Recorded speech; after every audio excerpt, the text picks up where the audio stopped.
Bonjour, c'est Gabriel Leco, j'espère que tu vas bien aujourd'hui. Notre verset du jour se trouve dans Psaume 34, verset 20, lisons ensemble.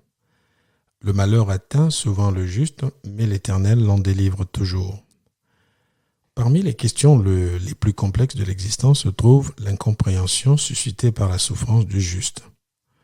Tous ceux qui ont eu à partager leur témoignage ont dû, un jour ou l'autre, rencontrer des sérieuses protestations de la part de ceux qui souffrent et qui ne comprennent pas pourquoi le mal existe et quelle attitude avoir face à la souffrance.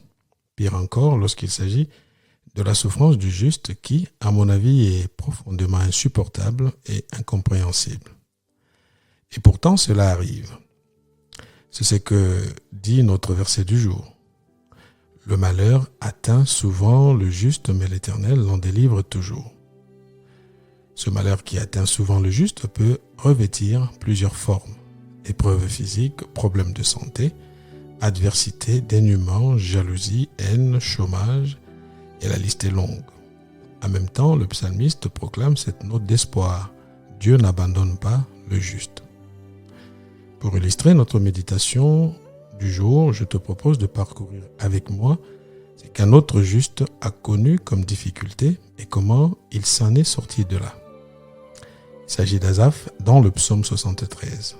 Dans ce psaume, l'auteur, Asaph, traverse plusieurs phases, toutes délicates, parce qu'il n'arrivait pas à comprendre pourquoi les méchants prospèrent et que les justes soient obligés de tout compter et parfois de vivre dans le dénuement.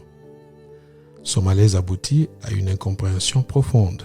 Comme il le dit lui-même, « Mon pied allait fléchir, mes pas étaient sur le point de glisser. » Dans son cas, ayant ouvert le spectre de la généralisation, son esprit était envahi par l'amertume et il a ainsi commencé à perdre sa lucidité.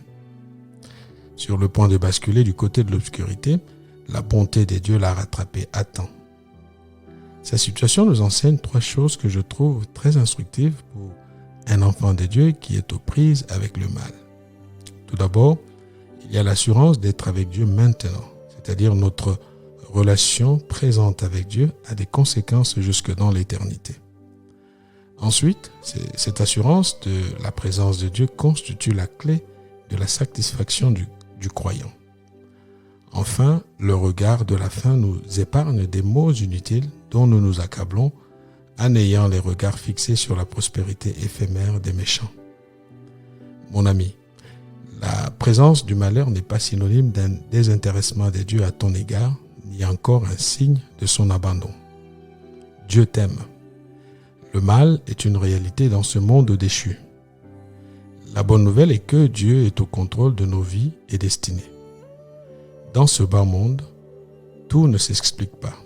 Il y a des souffrances qui n'ont aucun rapport avec le péché, ni avec le diable ou les démons. Cessons de valoriser et de valider toutes les théories, même les plus absurdes. Dieu est au contrôle et cela est suffisant. Être avec Dieu maintenant, c'est l'assurance d'une vie satisfaisante. Passe une bonne journée et que Dieu te bénisse.